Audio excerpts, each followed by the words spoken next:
This is the richest corporate America in history, and yet, it's also the most financially exhausted generation we have ever seen.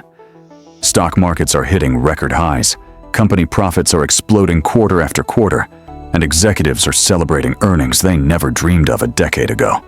But in grocery stores across the country, Americans stand frozen in the aisles, staring at price tags like they're written in a foreign language. Milk costs more, eggs cost more, bread, meat, cleaning supplies, all cost more. Not because you're buying luxury, but because just staying alive now feels expensive. And here's the disturbing part. America has never been richer on paper, but the average American has never felt poorer in real life. The American family meet a family of 4 somewhere in the middle of America. 2 working parents, no gambling problem, no reckless spending, no luxury lifestyle, just work and responsibility. Their income didn't collapse, in fact, it slowly rose like the economy promised it would. But every year, their bank account feels lighter. Every month, the math stops working, and every paycheck disappears before the calendar turns. No vacation, no savings, no room to breathe, just bills stacked on top of bills. They didn't fail. They followed every rule they were told would work. They went to school, they worked hard, they budgeted carefully, and still, they're losing ground. Not because they're lazy, not because they're careless, but because the system changed around them. Quietly, slowly, relentlessly. They didn't fail the system failed them. Data slam. Now let's zoom out. Major corporations are reporting record-breaking profits, not growth, not recovery, records. At the same time, housing is now the biggest monthly burden for millions of Americans. Groceries have quietly doubled in many categories. Healthcare eats away at paychecks like a silent tax. And salaries? They lag behind. Like a runner who was never allowed to start on time. Everything climbs, except your ability to catch up. Corporate earnings rise, your purchasing power falls. The stock market celebrates, your household budget bleeds. 2 lines, one going up, the other sinking. And you're standing in the middle, asking yourself how this even makes sense. If companies are more profitable than ever, if the economy is stronger than the headlines say, if America is supposedly booming, then answer this. Why does everything feel harder? Why does success feel farther away? Why does the future feel smaller, even when the numbers look bigger? How can corporations be thriving while Americans are drowning? Shrinkflation. At first, it didn't look like prices were rising that much. Same box, same brand, same shelf. Just less inside. Fewer chips in the bag, shorter paper towels, thinner cereal boxes. Not enough to notice at once, enough to empty your wallet slowly. The price didn't change, the product did. And that's the trick. You're paying more, for less, without ever being told. It's not inflation on the sticker, it's inflation hidden in the packaging.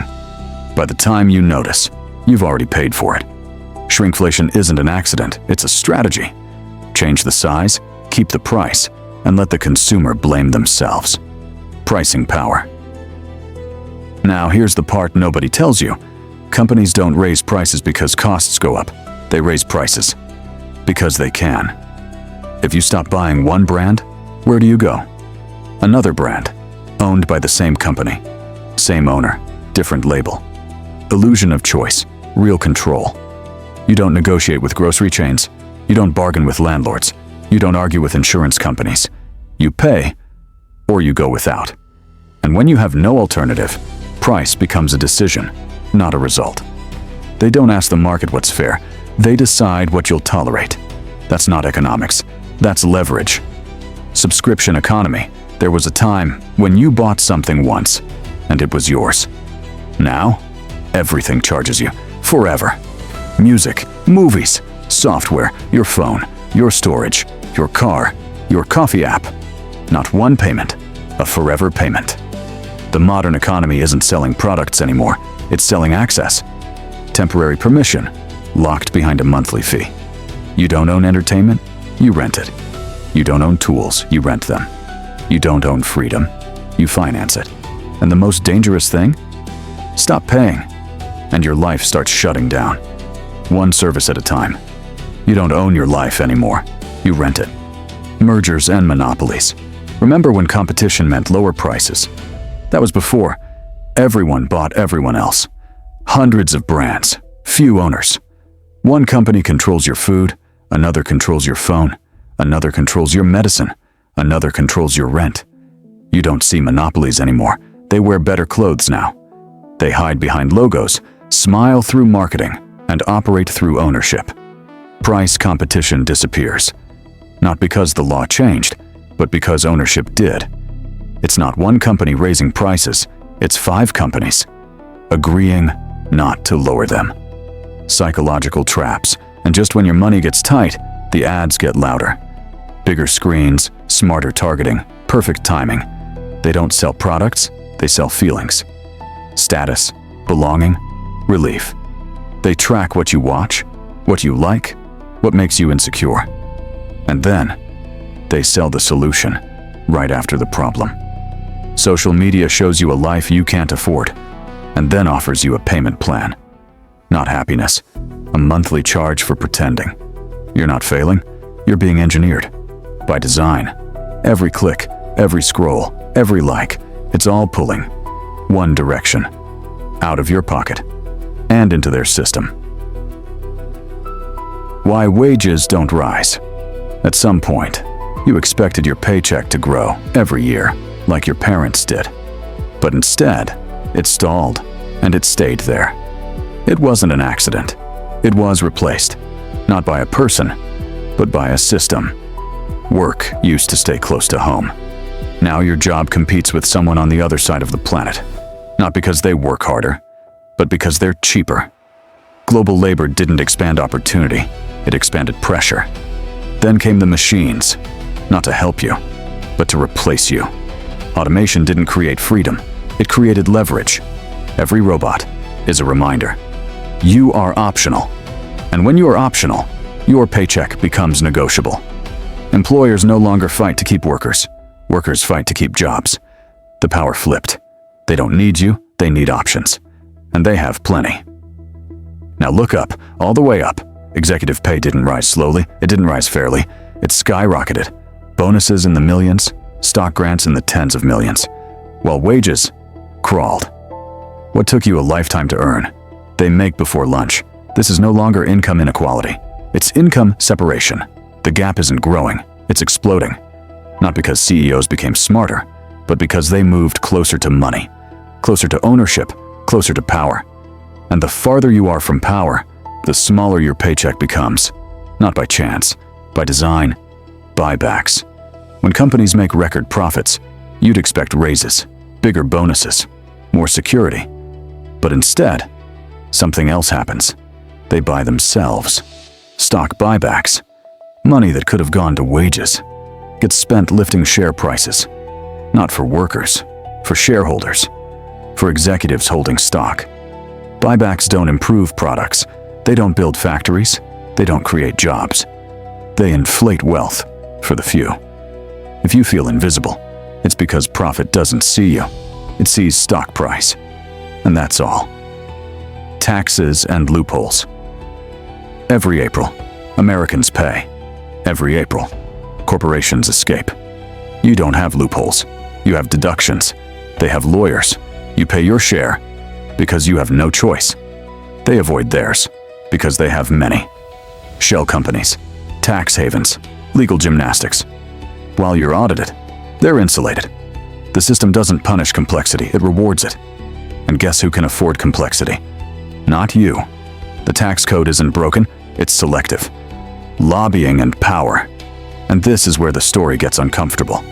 Corporations don't just follow laws, they help write them. Behind closed doors, in quiet rooms, with open checkbooks. They don't campaign, they invest. They don't persuade voters, they persuade policy. While you argue online, they rewrite rules. While you protest, they fund bills. You get a voice. They get access. And access writes outcomes. This isn't corruption, it's routine.